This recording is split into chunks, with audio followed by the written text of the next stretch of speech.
Ladies and gentlemen, if you have your microphone open at your laptop, if you could close it, please, and take your volume down to 0, we'd appreciate it. Thank you so much.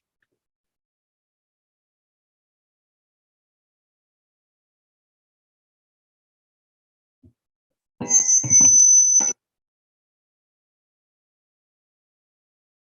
think it's okay, Bonjour. All right. Wow.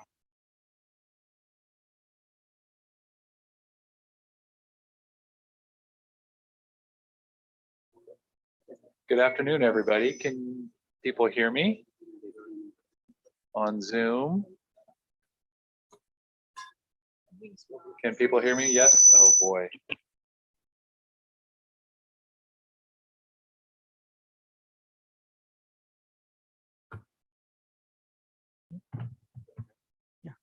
We heard you on Zoom, Ian. Okay. Can people hear me still? No? Yes. Yes. Yes. Okay, great. Apologies, we're still getting used to this environment of actually in person and how does this all work. So thank you everybody for joining us here in the room and for those on Zoom. My name is Ian McMillan. I'm an Assistant Deputy Executive Officer here at South Coast AQMD here in the Planning Division. We're here for our AQMP advisory group. We are doing a hybrid meeting. So again, apologies if there's any technical issues that we run into. We'll try to work through them as best as we can. Having some issues with the microphones, I'll ask the presenters to come up here to the podium when they present. I realize I am probably not on camera right now, which is, everybody can be grateful for that. That's okay, it's okay. I'm gonna go through, as we do for all of our meetings, to start off, just a quick bit of housekeeping. So we do have 3 formats for participation: in person, thank you everybody for being here, Zoom, and teleconference. We would prefer that in-person attendees not connect to the Zoom application or teleconference while in the meeting room. Please silence your other communication devices to prevent disruptions during the meeting. All participants on Zoom, except for panelists, will be placed on mute by the host. You will not be able to mute or unmute your line manually.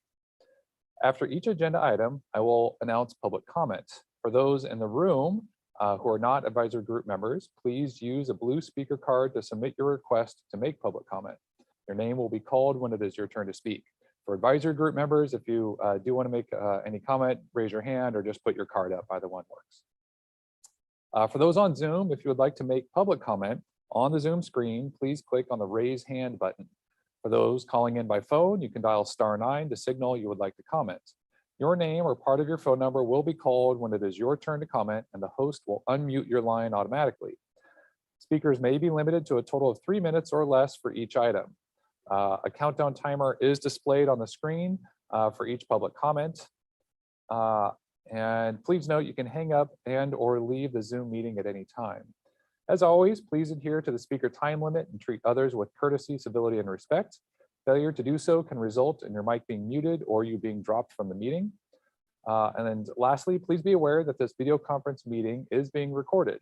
By participating in this meeting hosted by South Coast AQMD, you agree to authorize recording of audio and visual content presented during the live event and consent to subsequent use of the recording in the public domain by South Coast AQMD. Okay, that's all the official housekeeping. Just a quick reminder for advisory group members.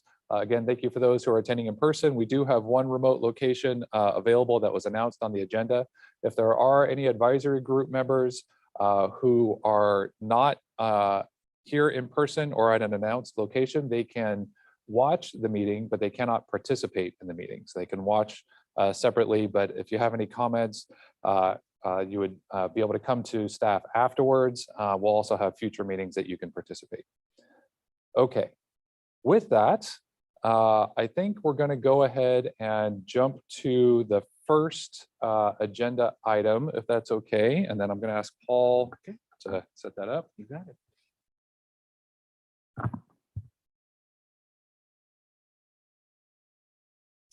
And so actually, now that I think about it, the first agenda item doesn't have any slides. I don't have all my materials in front of me right here. Sorry. So the first agenda item really is, just a welcome. Yeah, welcome and introductions. And so why don't we go down? We'll start here on my left. We'll start with AQMD staff that's here in the room, and then we can work our way around the advisor group members who are here as well. So why don't we start here on my left?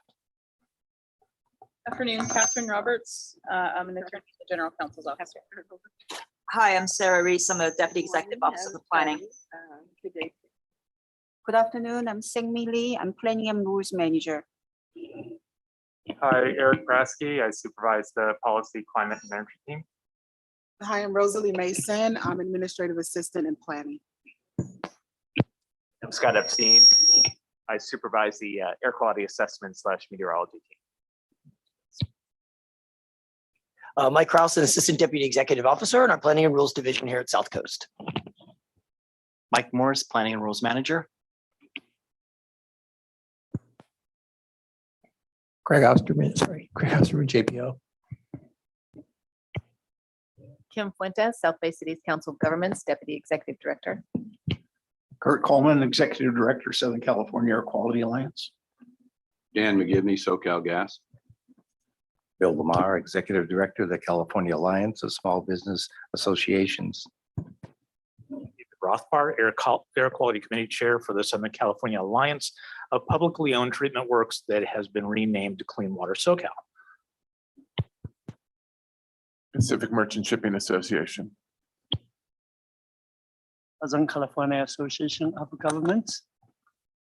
Okay, and then I just want to check at our remote location. I don't think we have any advisor group members there, although CARB staff is there if questions come up. Is that correct? Yes, Ariel Vildai, Scott King, and actually Sylvia Vanderspeck is here and standing in for Michael Benjamin as the CARB representative, but she just had to step out for one moment. Okay, thank you.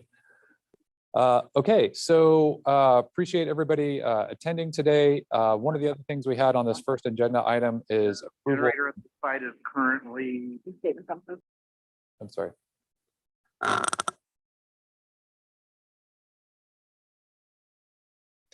So the other item that we had was approval of minutes, but we don't have a quorum of the advisor group here, so we'll bring that back at the next advisory group meeting, just approving the minutes from the last time we all came together.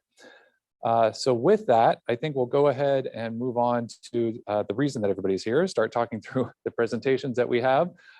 So the first one up, let's see, are we going to actually take that one up here? We can take it up here or down there if the. All right, I think we got the audio figured out. So go ahead and take it there, Scott, if you want.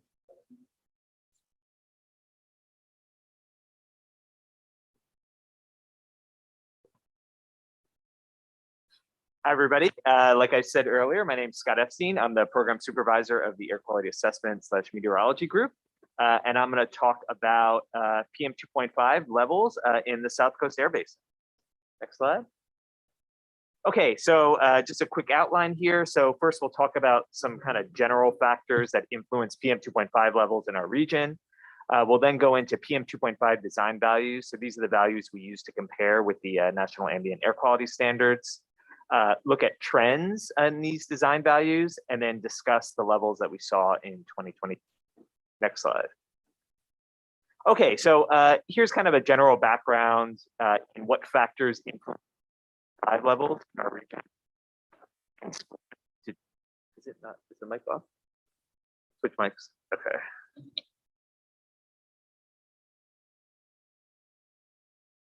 Fresh mic, new fresh mic here. All right, so you can split these into 2 main categories. So one is the emission side, which you see on the left, and then one is meteorology, which is on the right. So emissions, we have emissions from anthropogenic sources such as mobile sources or stationary sources, natural sources such as wildfires, or another man-made source such as fireworks, which actually leads to very high levels on the 4th and 5th of July. On the right side, on the meteorology front, so mixing and ventilation of the basin, so how well air mixes vertically and horizontally, fog and humidity. So we tend to see higher PM2.5 on days with a lot of humidity in the air. Sunlight, so a lot of chemical transformations in the atmosphere depend on sunlight. And then storms. So, and not only rainfall from storms that cleans the atmosphere, but also winds that promote ventilation. Next slide. Okay, so there are two PM2.5 national ambient air quality standards. So on the left, I'm showing the annual standard. So that's a standard where you pretty much take the quarterly averages, compute the annual average for them, and then take the average over 3 years. So we look at a 3-year period, and that helps dampen out any sort of year-to-year variations in meteorology. And that average is called the annual design value, and that must be less than or equal to 12 micrograms per cubic meter. On the right side is the 24-hour standard. So this is a standard that looks at the highest concentrations that you'd see each year. And this is based on the 98th percentile of daily concentration. So that works out to about the 8th highest value each year, assuming that you monitor every day. And what you do is you take the 98th percentile, average that over 3 years, and that's your design value. Must be less than or equal to 35 micrograms per meter cubed. Next slide. Okay, so we established control measures to reduce our design values and meet the air quality standards. But not all air quality events can be reduced with control measures. So there's a carve out in the Clean Air Act that allows us to take out events that we call exceptional events from our design value calculation. If they meet, a certain set of criteria, then we have to do a very long and complex demonstration that are many hundreds of pages for a single event, and then get concurrence from US EPA in order to remove them. And the criteria that they established is that the event has to clearly cause the exceedance, it must not be reasonably controllable or preventable, and it can either be a natural event or a human-caused event that's unlikely to occur at a particular location. So wildfires or fireworks are examples of exceptional events that can affect PM2.5 levels. Next slide. Okay, so now we're going to look at trends in the 24-hour design value trend since 2001. So that's monitoring of PM2.5 began in 1999. And like I said earlier, these are 3-year average values. So 2001 is the first year we have data. And if you notice in the years 2018 through 2022, we actually removed the exceptional events from those days to show the true value.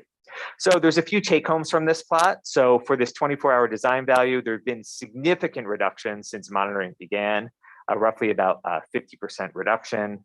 Another take home from this is that the highest values are typically recorded in Mira Loma and Compton.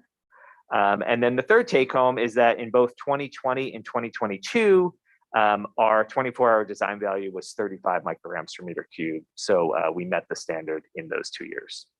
Next slide. Okay, so now shifting gears to the annual average design value. And on the past side, I showed you a 3-year average of the 24-hour design value. This is just a single year annual average. So we can look at variability from year to year. You can see also with annual averages, there's also been a very significant decrease since monitoring began. We have 2 types of monitors that measure PM2.5. We have these kind of regional scale neighborhood monitors that tend to be located far from major sources. And then we also have these near road monitors. So there's 2 near road monitors, one along the 60 freeway in Ontario, and one along the I-710 in Long Beach. So those near road monitors were installed in 2015, shortly before then. So that was the first year where we have data. And as soon as that happened, the near road California 60 monitor became the monitor with the highest annual average concentration. Next slide. Okay, so now we're translating this into design values. So these are the numbers that we actually compare with the standard. And you notice that those variations are dampened on this because these are 3-year averages. And you can see pretty much the same trend. So we had a very large decrease since monitoring began, Ever since the near road monitor was installed in 2015, 2017 is the first year where we have a 3-year average. That became the design station, or the station with the highest design value. And if you also notice from this, we're pretty far above the 12 microgram per meter cubed standard. Next slide. Okay, we can look at that same data spatially. So on this plot, you can see our 2 near road monitors shown with triangles, near road 60, and then the I-710 monitor, and then all of our regional monitors. So the near road 60, like I said, is the highest design value. However, there are hotspots throughout the Inland Empire and also metropolitan LA County. Next slide, please. Okay, and then we can look at that same data in bar plot form. So you can see the top 5 stations, near road 60, Miraloma, Compton, 710, and Pico Rivera, all exceed the 12 microgram per meter cubed annual standard. Next slide. Okay, so a silver lining in all this, 2022 recorded the lowest PM 2.5 levels on record. And that is the case for both the 98th percentile, the daily standard, and also the annual standard. So you can see on these bar plots here on the left, 2018 was the second lowest year on record with 34.2 micrograms per meter cubed. And in 2022, we recorded 31.2. So that's a pretty big difference from the second lowest year on record. And then also when looking at the annual means, we recorded 12.2 as compared to 12.6. So that's a bit of good news in 2022. So now the most logical question becomes, well, why was 2022 the cleanest year on record? Do you want to go to the next slide? So just looking back again at this, my second slide, we can kind of look at each of these factors individually. So if you want to click. So our emissions were likely lower in 2022 as emissions do decrease each year. So that contributes to less PM 2.5. Click. There were fewer wildfires in 2022. It was a relatively clean year for wildfire smoke. Click. Fireworks were similar to previous years. Click. There were higher boundary layers and boundary layer heights and better ventilation in 2022. So that would lead to less PM 2.5. Click. There was lower humidity on average over the winter months, which also would lead to less PM 2.5. Click. Sunlight, levels of sunlight were similar to previous years, and click. And there was actually less rainfall and slightly fewer rainy and windy days in 2020 than average. But kind of on balance, all in all, between emissions and some of these meteorological factors, we expect those to be the cause of the lower PM 2.5 levels in 2022. Next slide. So kind of the one of the overarching take homes from this presentation is that we don't attain the annual standard. We're roughly about 2 micrograms per meter cubed away from attaining that annual standard. So you can see our most recent design value is 13.7, and we have to get down to 12 micrograms per meter cubed to be in attainment. Next slide, please. Okay, and then in summary, like I said, 2022 was the cleanest year on record for PM 2.5 due to favorable meteorology and emission reductions. The South Coast Air Basin does meet the 24-hour PM 2.5 standard based on the most recent years of data. We do need additional emission reductions to attain the annual PM 2.5 standard. And if you notice, this slide is focused on the South Coast Air Basin, as we're going to be talking about a plan for the South Coast Air Basin. But the Coachella Valley does continue to be well below both the annual and 24-hour PM 2.5 standards. That's all I had. Thanks for your attention. Great. Thank you very much, Scott. So first, I want to open this up to the group. Go ahead, Kurt. Yeah, back on slide 8.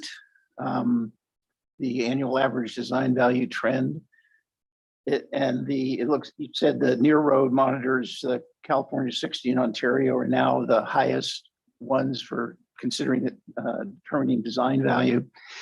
Has there been any speciation of the type of particulate you're getting there? I mean, is it road dust, diesel particulate, or I guess I'm trying to find out if it is particulate that is specifically associated with the roadway itself that something can be done about rather than do emission reductions in other places that may not be needed to attain the standard, that type of thing?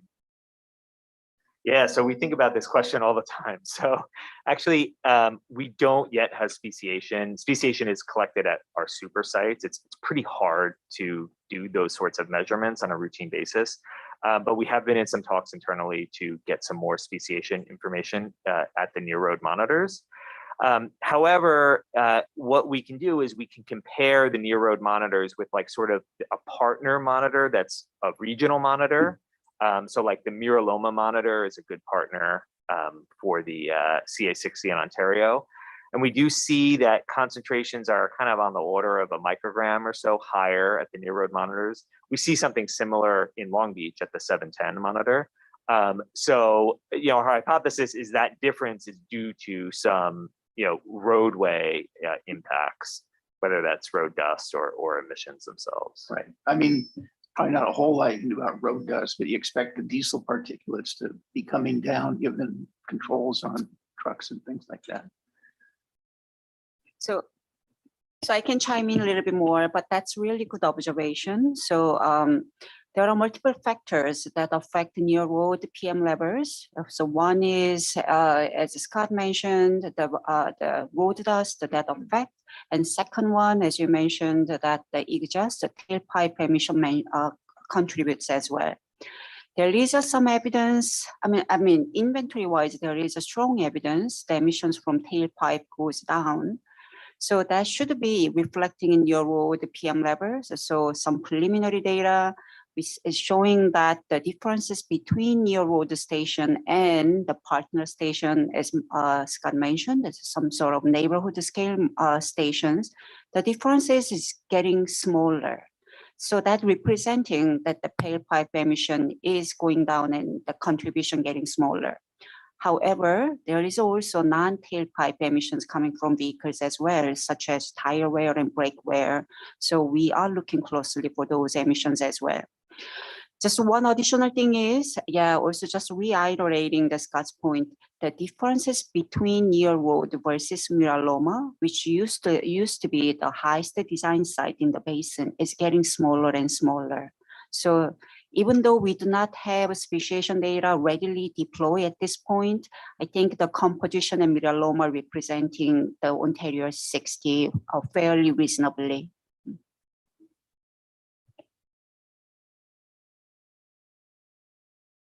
Okay, thank you for that question. Just want to see any other questions here in the room.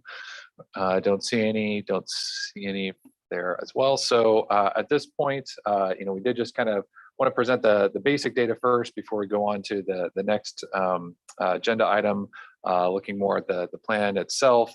But I do want to open it up for any public comments in case anybody wanted to comment on this item. Not seeing any online, not seeing any in the room, none at CARB, I'm assuming. So let's go ahead and move on to the next agenda item. So Sing-Mi, you want to take it away? Sure. Thank you, Ian. So next agenda item is, as Ian mentioned, this one is a SIP revision to attain the 2012 annual PM 2.5 National Ambient Air Quality Standard in the South Coast Air Basin. So next slide. So going a little bit of a background first. So the latest EPA's standard for annual PM 2.5 is 12 microgram per meter cube. We have 2 air basins under our jurisdiction that has classification for this standard. They are South Coast Air Basin and Coachella Valley. South Coast Air Basin is serious non-attainment. And our planning effort-wise, the 2016 AQMP included attainment plan for this standard, and then attainment was demonstrated by 2025. Coachella Valley has been always in attainment for this PM standard. Next slide. So this slide is borrowed from Scott's presentation, the previous agenda item. So again, the take-home message from here is we have made a significant improvement, but when you are comparing with EPA's federal standard, there are 2 relevant to annual PM 2.5. So the red lines, 15 microgram, that is 1997 standard, it was revoked. And then as you see here, we met this 15 microgram standard recently. And actually it has been quite for a while. And then the other one is 12 microgram standard that is depicted with black broken line here. We are well above it. Next slide. So then what are the elements? What are PM elements, including 2016 AQMP? So first, that the PM portion of the 2016 AQMP included a request to reclassify from moderate non-attainment to serious non-attainment. So the plan demonstrated attainment by 2025, and the control was relying on NOx strategy that was needed to attain ozone standard. So, but then what happened after that was EPA has not acted on the PM portion of 2016 AQMP. And then in the meantime also, as we discussed, there is a new road station data. This data, it become a new hot concern, and the EPA came back to us to ask additional attainment demonstration for new road station. Next slide. Little bit more details about near road monitors. So near road monitors started measuring data in 2015 that was in compliance with the EPA's rule. And then we have two PM 2.5 near road locations, which are Interstate 710 and CA 60. But as shown in the previous slides, 2016 AQMP, which is the PM attainment plan, was submitted to EPA in 2017. At that time, there was no sufficient near road data to use in attainment demonstration. Then the first time that the near road station data became sufficient enough to use attainment demonstration was 2019. In fact, that was December 31st, 2019. That's when 5-year length of data was accumulated. And then later in December 2020, EPA approved the reclassification to serious non-attainment area, and they raised the concerns on the near road monitoring station. The concern on near road station is specifically about the concentration level. As we discussed, now CA60 monitor has the highest PM 2.5 level. It's a so-called design site of the basin. Next slide. So we are developing a new PM 2.5 attainment plan that is partly to address concerns raised by EPA. One, of course, near road monitor issues. And second one is the stringence of one of our rules that regarding residential wood burning curtailment program. It's rule 445, and EPA's concern is maybe our rule is not satisfying all the requirements under BACM, best available control measure requirement. So in addition to that, there is another activity that is the legally challenging EPA for their failure to review our submitted plan and act on it. That was early of this year. And then EPA's concern is, hey, you guys have the highest PM level in your road, and then your submitted plan didn't address it. Therefore, we have real difficulties to approve your plan. And then on that message, so we withdrew the submitted plan to avoid the disapproval of the plan. And then we started developing new attainment plan. Next slide. So then, kind of simple, really overview of what the new attainment plan would be look like. The first one is the PM 2.5 level that we have in the basin.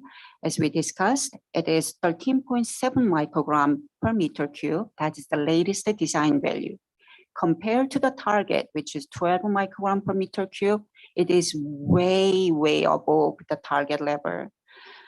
So then why is this happening? We submitted an attainment plan in 2016 AQMP. Partly, all the NOx reductions we committed did not occur, and there has been shortfalls that has not been materialized by 2023.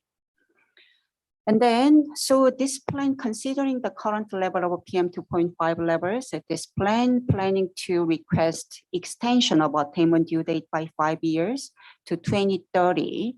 And then this extension is of course allowed under Clean Air Act. Unlike ozone plan, PM plan is also required to review all the precursors of PM in addition to PM emission itself. And as demonstrated here, the PM precursors are NOx, VOC, ammonia, and SOx. Next slide. Then one may recall that 2022 AQMP, we adopted that December of last year. Then how does that relate to this new PM plan? So the last AQMP, 2022 AQMP addresses the strategy to attain the 70 ppb ozone by 2037. And then strategy was mainly focused on NOx reduction. But then here, this PM plan has attainment target 2030, which is way earlier than ozone attainment due. And the reductions that expected for 2030 from this ozone plan is relatively marginal. The graph on the right illustrates the amount of NOx reductions expected in 2030 in comparison to 2037. So this is rather well-known graph. So the yellow bar is the baseline, and then orange bar is the remaining emission after the commitment. 2037 has substantial reductions. However, the reductions in 2030 is marginal. So therefore, even though all the commitment that introduced in 22 AQMP become materialized for 2030, that won't be sufficient to demonstrate attainment. Next slide. So additional reductions seems to be necessary for the attainment. The first one, the near road, as we discussed, it is the design site. It has the highest level of PM 2.5 in the basin, which was unforeseen during the development of last PM plan. So second, the PM 2.0, some of the 2016 AQMP included PM 2.5 measures, but some of them were reserved to use as a contingency in case it's needed for attainment or RFP. And the third one, as discussed in the previous slides, the reductions estimated for 2030 from this ozone plan won't be sufficient for the PM attainment. Lastly, there are something called the black box measures or Clean Air Act 182E5 measures that relies on the future cleaner technology that has not been developed or available yet. So ozone plan can rely on it. However, PM plan is not allowed to use it. So you have to specify all the measures and all the reductions for PM attainment. So in a nutshell, we are looking for more reductions to demonstrate attainment for the PM. Next one. These are the elements to include in the PM plan. So of course, the emissions inventory is needed, and then best available control measures demonstrations needed. And then some requirements for major sources such as new source review and then threshold for major sources needs to be included. And then precursor demonstration, evaluating the efficacy of each precursors on the PM levels, attainment demonstration, and then demonstrating reasonable further progress toward attainment and quantitative milestones on the course of attainment and contingency measures. Next one. We spoke of best available control measures needed for this plan. So this is kind of illustrating three different kind of level of stringency needed to evaluate control measures for PM attainment. So the first group is called reasonably available control measures. This is among the three, the least stringent, and then this has been already evaluated, included in the 2016 AQMP EPA reviewed and approved it. Second one is best available control measures. This one is definitely more stringent than BRACM, and this measure, the evaluation of BRACM is required for serious area.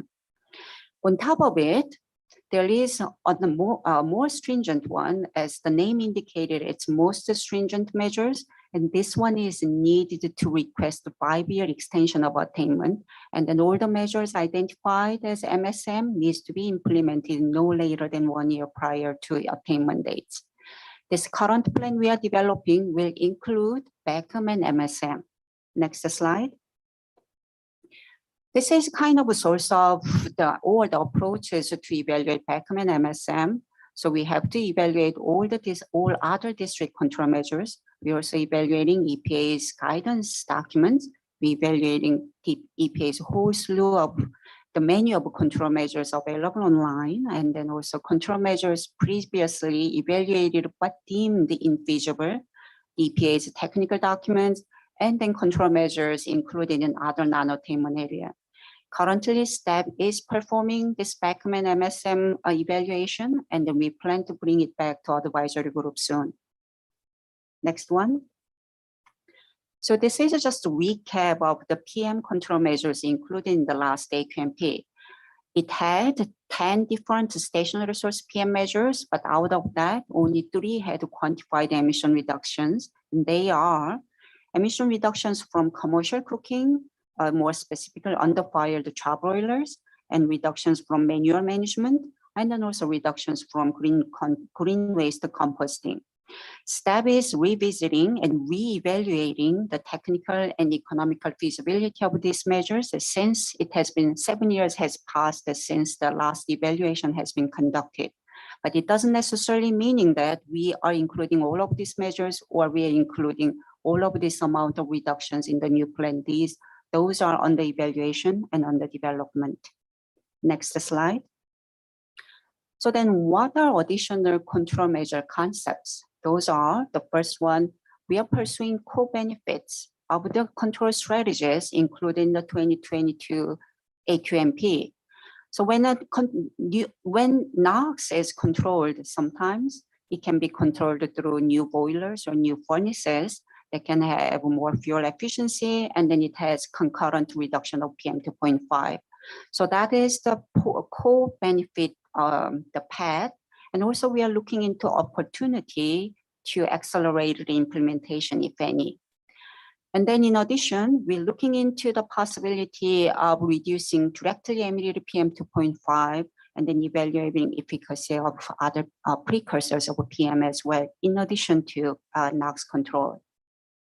Next slide.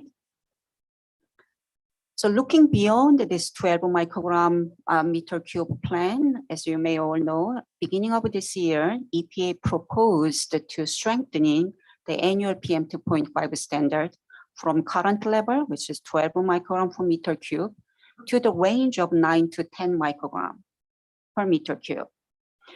So when EPA finalized the standard, they will designate the air basins who are non-attaining the standard, and then we will need to develop a plan for the attainment.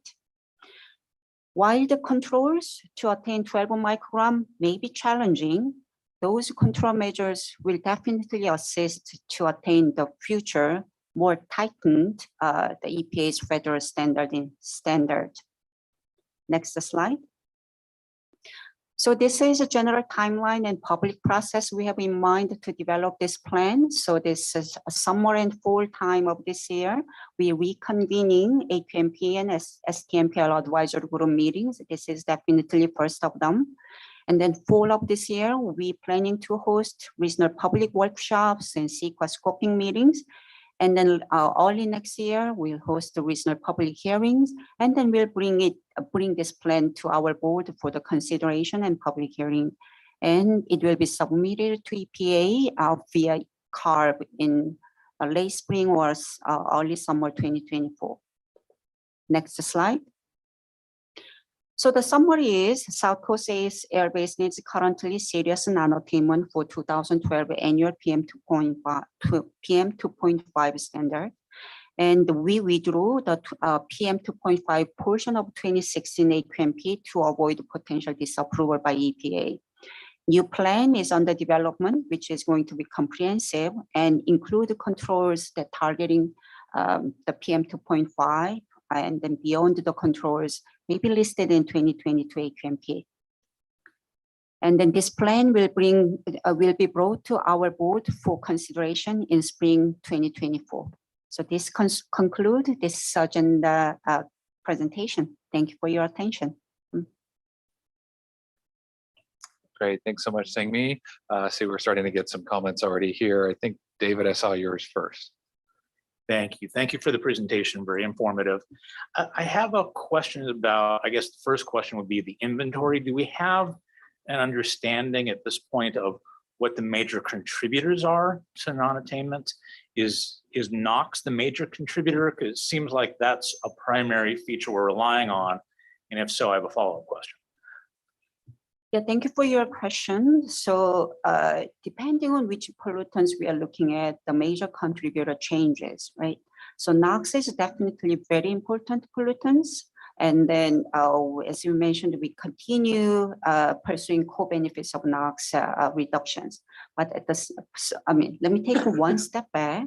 So NOx is also very important precursor to PM 2.5. And then when it comes to NOx emission, we all know over 80% of it coming from mobile sources. But then PM also has other precursors like ammonia, SOx, and VOC, and then each of them have different major contributors.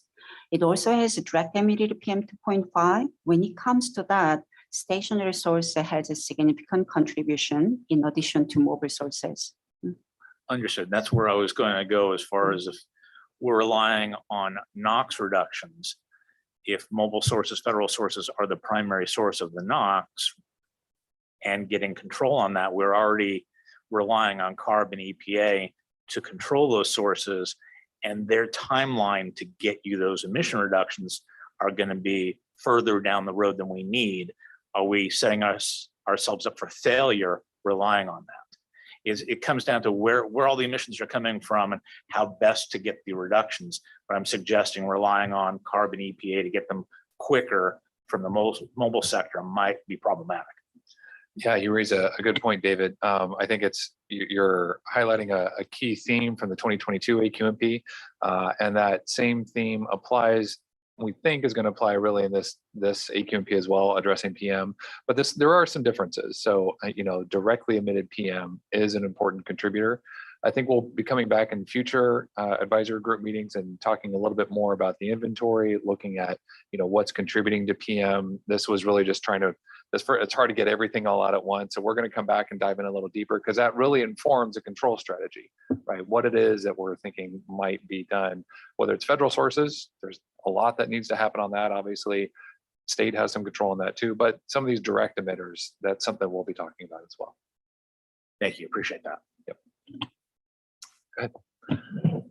Yeah, a question that I have, EPA's KSAC panel was holding hearings and receiving input to go for a standard lower than 12. Is that behind us, or are we still looking at a level lower than 12 in our future? Yeah, that's a great question. So EPA is in the process of reconsidering the fine particulate standard right now. They have a recommended range down to as low as 9 microgram per meter cubed. They had been taking comments on as low as 8 microgram per meter cubed. They are in the process of considering comments and finalizing that reconsideration of the standard. We expect to see that end of this year, early next year.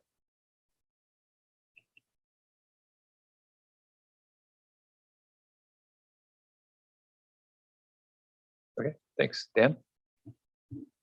Thank you. I had a quick, do we, in I don't know what slide it was, slide 13, your highlight, you noted the tons per year. I'm sorry. In slide 13, you noted that the tons per year that those control measures could possibly result in. Do you know how many tons per year reduction we need to get to the standard? Great question. We're going to come back with that. I think it's, we don't quite have that yet. Some of that's the same sort of inventory question, that we'll be presenting inventory, thinking about overall control strategy, different pollutants, all that. So we'll be coming back with that. All right, thank you. Okay, David. No one else has something in the room.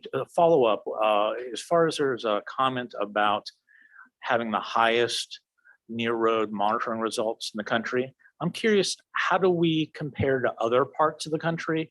Do other parts of the country have near road monitoring, or are we doing monitoring that's unusual compared to other parts of the country? So near road monitoring is required by EPA, not only us. So pretty much everybody have the near road monitors.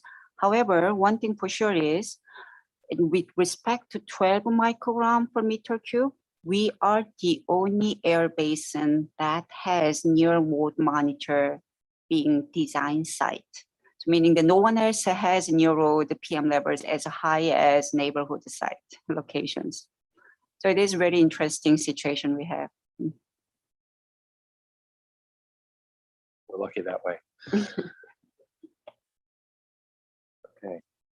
Seeing no other comments or questions in the room, I don't see any in the public location either. So at this point, I'm going to open it up to public comment. See if anybody, nobody in the room, see if anybody on Zoom wants to raise their hand if they have any questions or comments.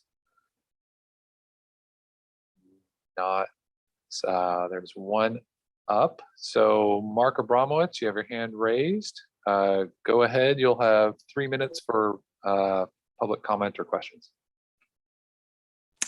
Thanks, Ian. I just had a couple of questions and clarifications as to the process. If maybe you could kind of go over what would have happened if the plan would not have been withdrawn, number one, and number two, it is the state that submits the SIP to the feds. So rather than the AQMD withdrawing it, would have been CARB that actually withdrew it. And if you could maybe indicate when the CARB board took that action to direct that it be withdrawn, as well as when the South Coast board took that action, that would be helpful. Thank you. Thanks, Mark. Appreciate the question. So in general, as far as the withdrawals, and I'll look to CARB staff that's there as well to clarify on their end, but my understanding from CARB and also from AQMD is that there is no board process with this. This all happens through the executive officers of each agency on these withdrawals. And maybe if CARB, if you could shake your head, yes or no. Yes, CARB is confirming the same thing. Right, and so we, of course, coordinate with CARB as the state agency on any of these kinds of withdrawals. Okay. Any other questions for any of the members calling in on Zoom, or I mean, members of the public calling on Zoom? Don't see any. Okay, so with that, we'll go on to our last agenda item.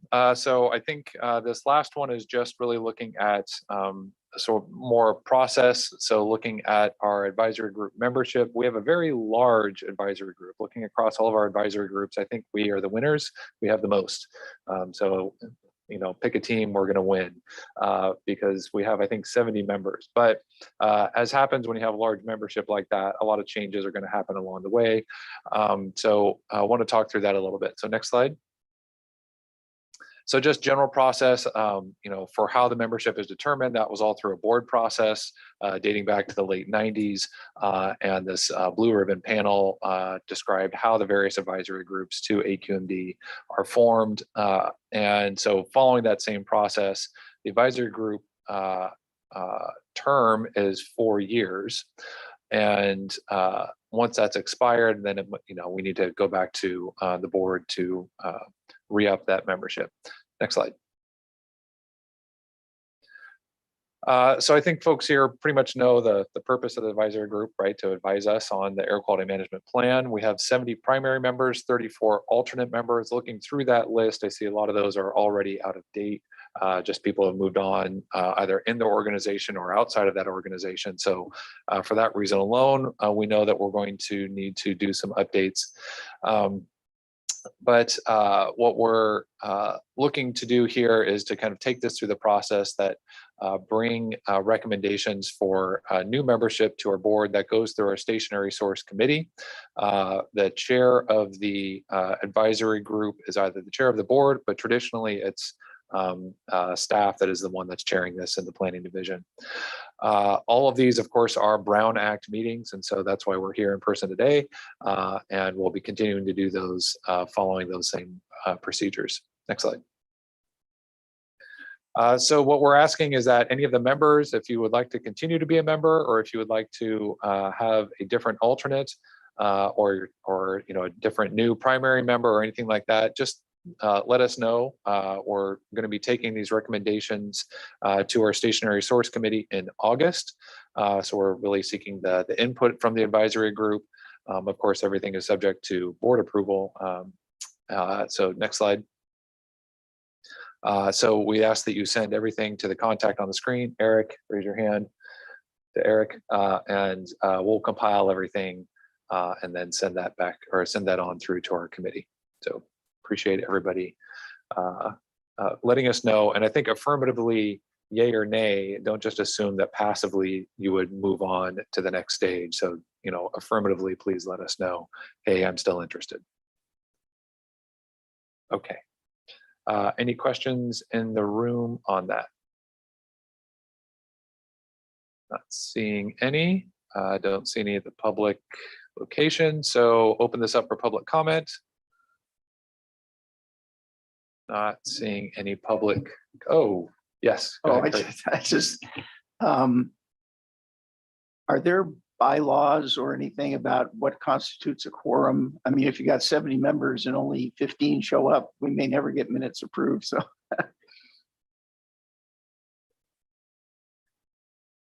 So those would come from the blue ribbon panel that was approved by our governing board that Ian mentioned on that slide back in the early 2000s, but a quorum would be one more than half.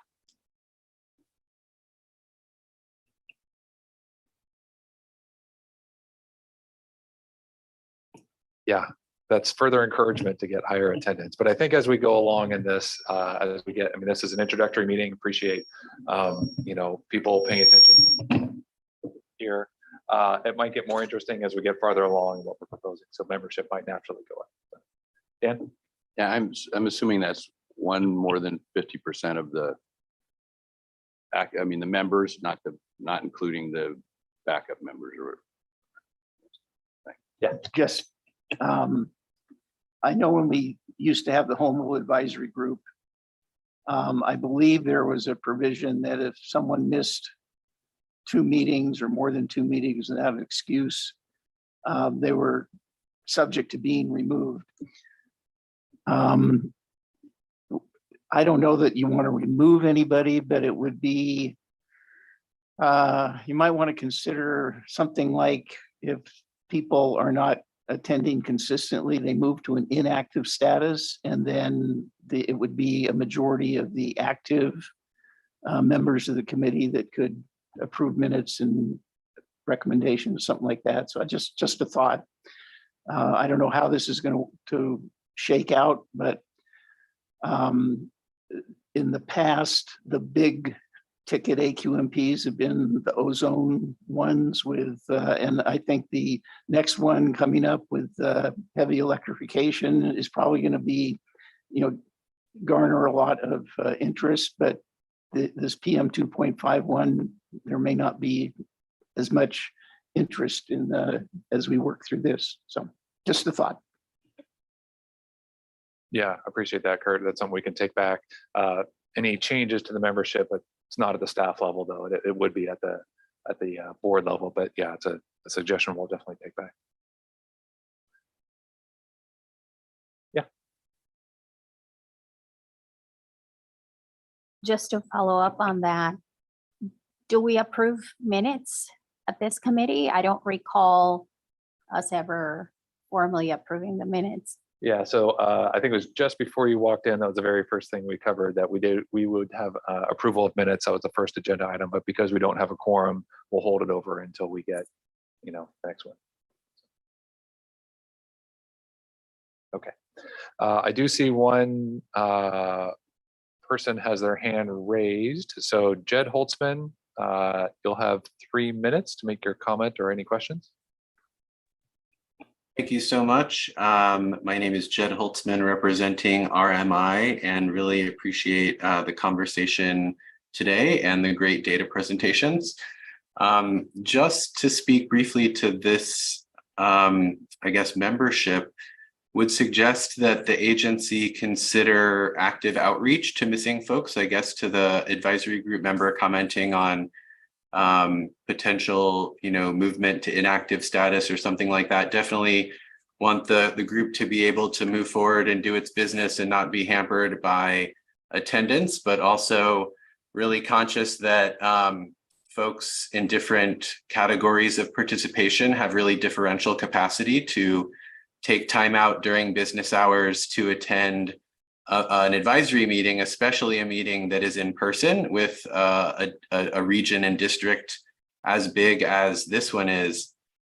So would secondarily suggest that you all consider more remote locations. I know the new regime, requires in person, but with the differential capacity to participate and the size of the region, I think having remote locations established throughout the region might increase the capacity to participate. Lastly, just looking at the current roster, I counted just quickly, I believe 11 out of 70 members from the CBO or environmental category, and I believe 32 from industry. And I think today, if I was correct at listening to who all reported in, I think there's a greatly disproportionate presence from industry today, and I think that's likely to continue as long as in-person meetings without remote locations and without kind of extra outreach to less resourced members continues. So hope that some changes can be made to increase participation along those lines. And thanks again for all of your time and engagement. Okay, thank you for that comment, Jed. So I'll have legal kick me on the table if I get this wrong, but if there is a member of the advisory group that wants to participate remotely, they would need to let us know ahead of time and then publicly notice the location at which they would be making themselves available, as well as making sure that the public would be able to participate from that exact same location. And so that is available to any member today, currently. We just need to know ahead of time so we can post it on the agenda, and that way the public would have that ability to go. So that addresses, I think, in part, only one part of your comment. Just wanted to make sure that you knew that and that the advisory group members knew that as well. And I didn't get kicked, so that means legal therefore agrees. Okay, so any other public comments? Seeing none. We'll go on to any other business that any member of the advisory group wants to bring up that is relevant to this group, but not already covered on this agenda. Seeing none. And I guess we'll open it up now for any public comment, general public comment on any agenda item, anything that has not been on the agenda already. Okay, seeing none. So we'll definitely be getting back to the advisory group on follow-up meeting dates. We're looking to do probably another couple meetings this summer. We'll also be convening the STMPR, Scientific Technical Modeling Peer Review Advisory Group, coming back to them this summer as well. So more on the way and all of this. So appreciate everybody's participation today. And feel free to reach out to us again on membership. Thanks. Have a great day, everybody.